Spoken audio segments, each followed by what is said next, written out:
morning. Well, boys and girls, I have missed seeing you guys. With testing, we've had just very, very short encounters at the beginning of class, but hope you guys are doing well. This is day 3 of your map testing when you're watching this. So you'll be taking the math one today, and we are going to be starting the next part of the Jungle Book story, Kaa's Hunting, today. So do y'all remember what happened last time when we started? We haven't actually seen the character of Kaa yet, but Baloo and Bagheera hate one group of animals in the jungle. Who is that? The monkeys. That's right. They hate those monkeys. Now, why do they hate the monkeys? Because they're crazy. They don't follow any laws of the jungle. They eat whatever they want, whenever they want, and they throw things on the other animals just to get attention. So they're kind of bullies, and they're immature, and they don't actually do good things for the jungle like the other animals. So Mowgli, he is starting to kind of like the monkeys, right? What did he like about them? Well, they told him that he would be their leader. And they actually do want his help because they want him to teach them how to make structures, like basically weave together sticks for a shelter. So humans can do that, but the monkeys don't know how to do that on their own. So they want his help. So we'll see if Mowgli goes along with them or listens to Baloo and Bagheera, the wise words of them. We'll start on page 43, I believe.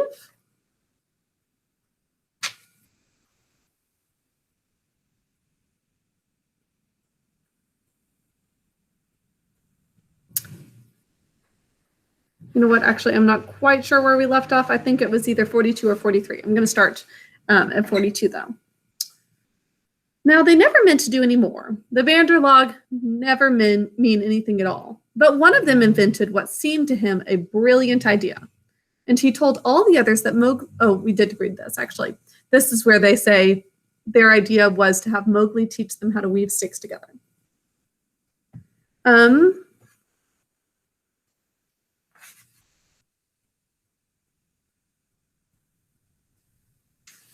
Okay, so they decide that they need to kidnap Mowgli. I'm starting on page 43.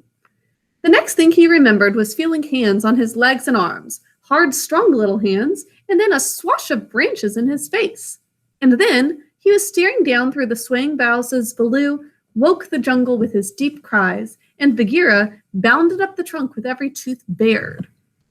The Banderlog howled with triumph and scuffled away to the upper branches where Bagheera dared not follow, shouting, "He has noticed us! Bagheera has noticed us! All the jungle people admire us for our skill and cunning." That is not what the jungle people are thinking. They noticed the monkeys, but not for any good reasons. Then they began their flight. And the flight of the monkey people through Treeland is one of the things nobody can describe. And if you've ever seen monkeys swinging through trees, whether in real life or in a zoo, then you know it is crazy to see how quick they are. They can easily just catch onto the branches as they travel through. Now, they have their regular roads and crossroads, up through the trees, roads and crossroads, uphills and downhills, all laid out from 50 to 70 or 100 feet above ground. And by these, they can travel even at night if necessary. 2 of the strongest monkeys caught Mowgli under the arms and swung off with him through the treetops, 20 feet at a bound. Had they been alone, they could have gone twice as fast, but the boy's weight held them back. Sick and giddy as Mowgli was, he could not help enjoying the wild rush. So he's feeling kind of sick, but he also is thinking, this is kind of fun, like a roller coaster.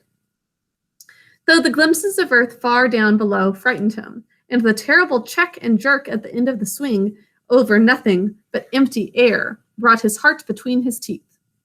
His escort would rush him up a tree hill. He felt the thinnest, topmost branches crackle and bend under them. And then, with a cough and a whoop, would fling themselves into the air, outward and downward, and bring up, hanging by their hands or their feet, to the lower limbs of the next tree. Sometimes he could see for miles across the still green jungle, as a man on the top of a mast can see for miles across the sea. And he and his 2 guards would be almost down to earth again. So bounding and crashing and whooping and yelling, the whole tribe of Banderlog swept along the tree roads with Mowgli their prisoner. For a time, he was afraid of being dropped. Then he grew angry, but knew better than to struggle.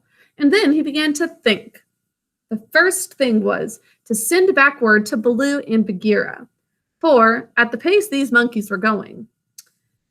Sorry, I lost my spot. He knew his friends would be left far behind. It was useless to look down, for he could only see the top sides of the branches. So he stared upward and saw, far away in the blue, Chil the Kite, balancing and wheeling as he kept watch over the jungle, waiting for things to die. So I think that he's like a hawk, or actually more of a vulture. This is a bird who is watching over things, and since he's waiting for things to die, that makes me think he's a vulture because vultures eat dead animals. So Chil saw that the monkeys were carrying something, and he dropped a few 100 yards to find out whether their load was good to eat.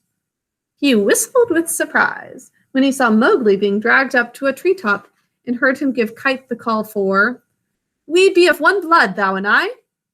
The waves of the branches closed over the boy, but Chil balanced away to the next tree in time to see the little brown face come up again. "Mark my trail," Mowgli shouted. "Tell Baloo of the Seeonee Pack and Bagheera of the Council Rock." So he's telling this vulture, Chil the Kite, where he is. He's saying, "Tell Baloo and Bagheera exactly where you found me." "In whose name, brother?" Chil had never seen Mowgli before, though of course he had heard of him. "Mowgli the Frog! Man cub they call me. Mark my trail!" The last words were shrieked as he was being swung through the air, but Chil nodded. He heard it, and rose up till he looked no bigger than a speck of dust. And there he hung, waiting with his telescope eyes, the swaying of the tree tops as Mowgli's escort whirled along. "They never go far," Chil said with a chuckle. "They never do what they set out to do, always pecking at new things, are the Banderlog." So they never actually follow through with anything because they're always, "Oh, well, let's do this, and then let's do this." And they don't follow through with what they say they will. This time, if I have any eyesight, they have picked down trouble for themselves, for Baloo is no fledgling, and Bagheera can, as I know, kill more than goats.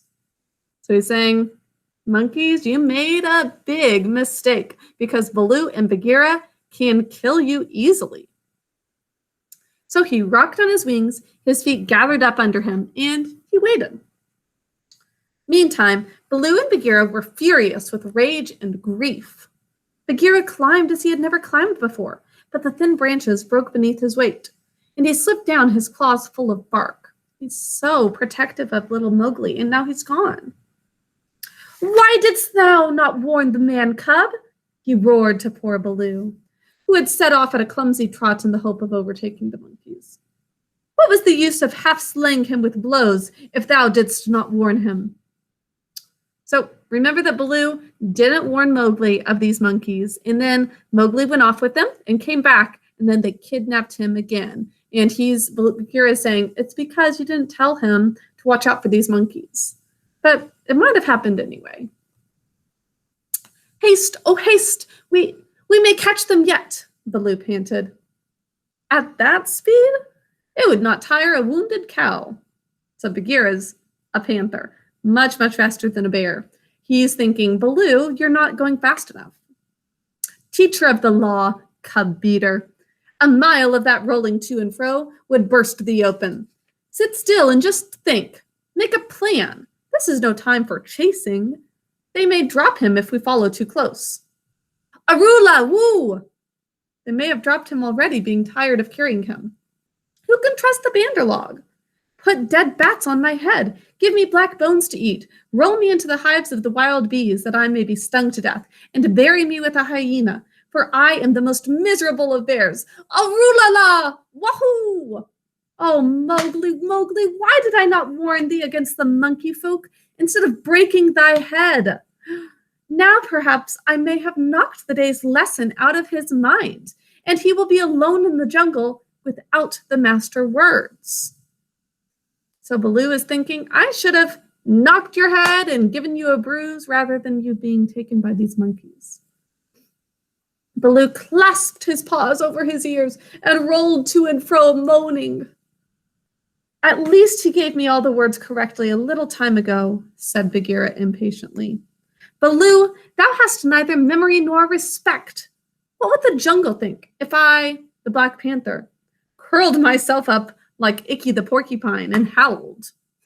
So he sees Baloo acting kind of like a big baby, rolling around on the ground like a porcupine that rolls up. He's saying, what would it be like if I did that? What do I care what the jungle thinks? He may be dead by now, Baloo says. Unless and until they drop him from the branches in sport or kill him out of idleness. I have no fear for the man cub. So it's possible that, the monkeys in sport means like in their games, they'll just drop him.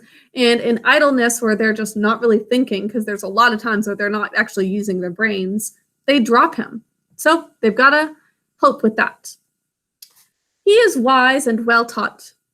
And above all, he has the eyes that make the jungle people afraid. Oh, that is a good thing. He has the human eyes that make animals afraid. And it is great evil. He is in the power of the Banderlog, and they, because they live in the trees, have no fear of any of our people.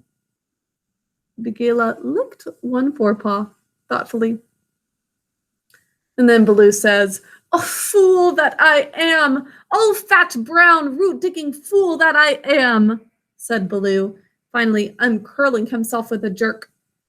It is true what Hathi the wild elephant says, to each his own fear.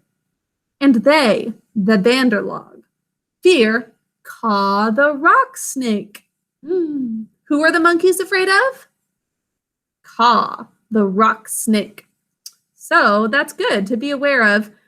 Who is your enemy afraid of? Their enemies right now are the monkeys, and they're afraid of the snake. They can use that to their advantage. He can climb as well as they can. He steals the young monkeys in the night. The whisper of his name makes their wicked tails go cold. Let us go to Kaa. What will he do for us? He is not of our tribe, being footless and with most evil eyes, said Bagheera.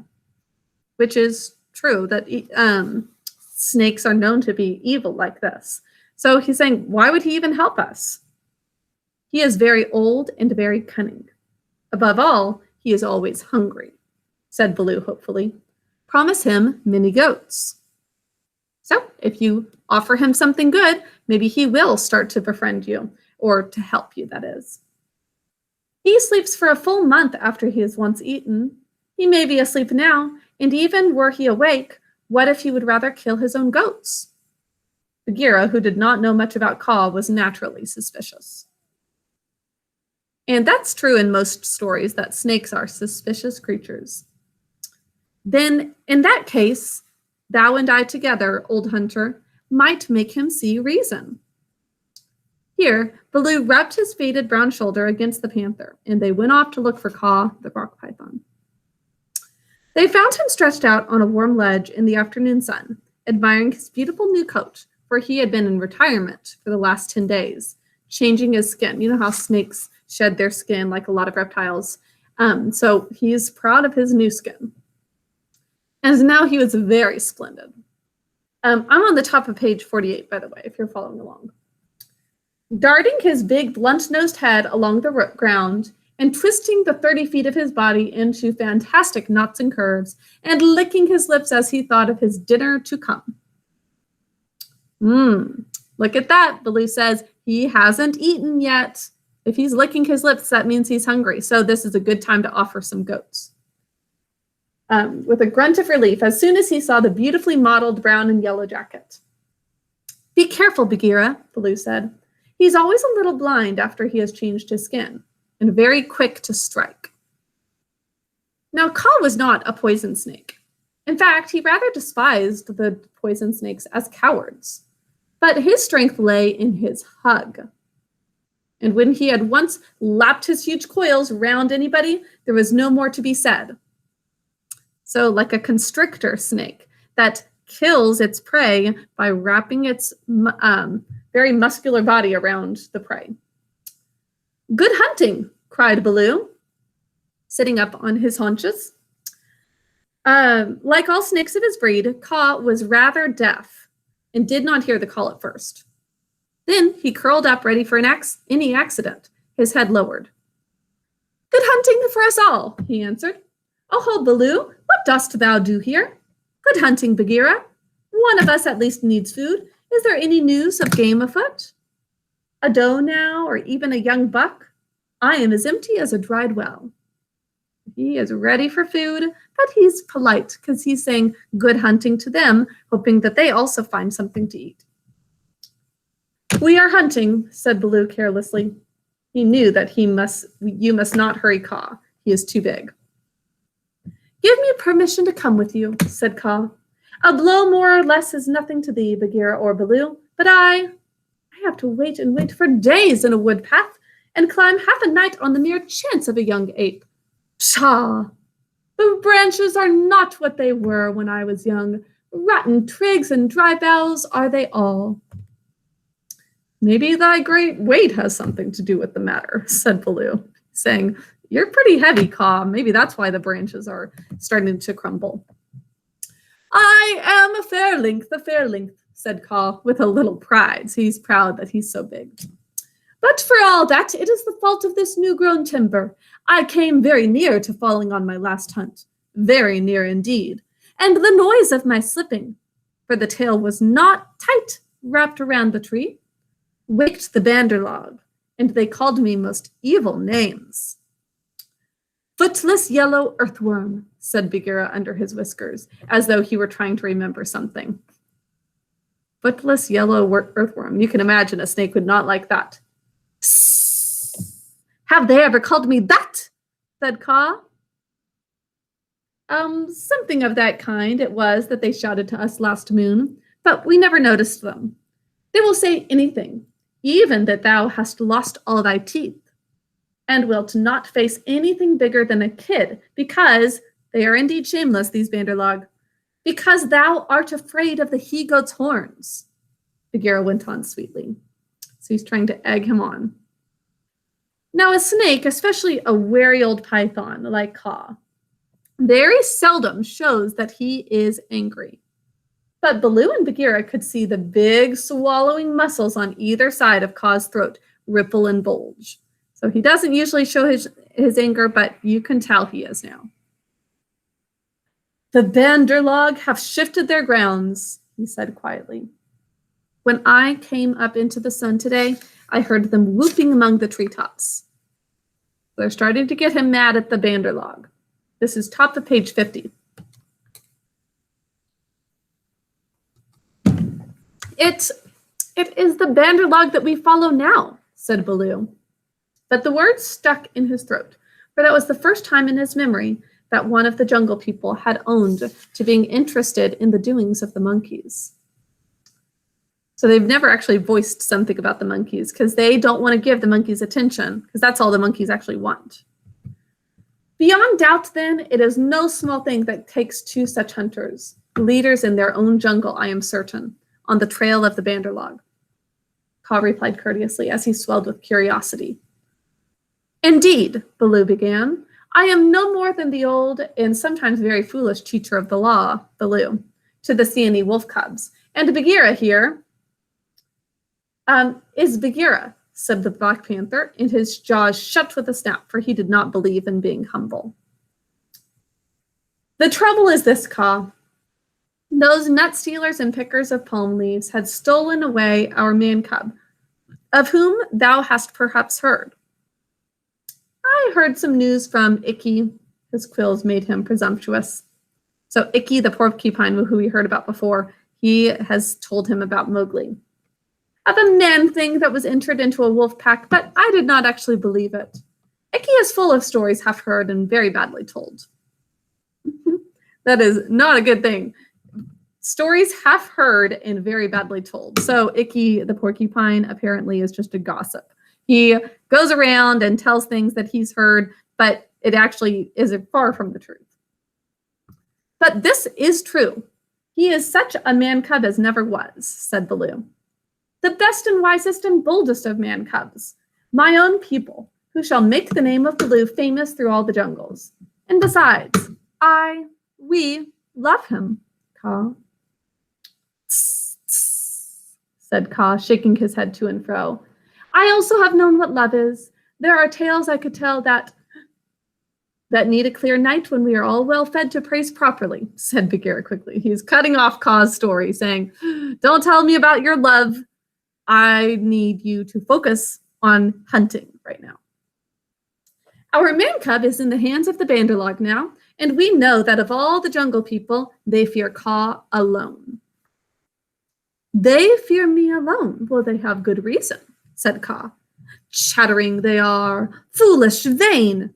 Vain, foolish, and chattering are the monkeys. But a man thing in their hands is in no good luck. They grow tired of the nuts they pick and they throw them down. They carry a branch half a day, meaning to do great things with it, and then they snap it in two. That man thing is not to be envied. They called me also yellowfish, was it not? Worm, earthworm, said Bagheera. He's trying to rev up Kaa's anger at the monkeys. As well as other things, which I cannot now say for shame, Bagheera said. We must remind them to speak well of their master. We must help their wandering memories. Now, whither went they with the cub? Kaa asked. The jungle alone knows. Towards the sunset, I believe, said Baloo. We had thought that thou wouldst know, Kaa. I? How? I take them when they come in my way, but I do not hunt the Banderlog, or frogs, meaning humans, or green scum on a waterhole for that matter. Up, up, up, up, halloo, halloo, halloo, look up, Baloo of the Seeonee Wolf Pack. Who could it be? Someone's up in the air to tell them something, and we will find out more about that tomorrow in your reading. We're going to stop there. If you are following along, stopping at the end of, or the top of page 52. That's where we are going to start back up. So, yeah, we'll start there.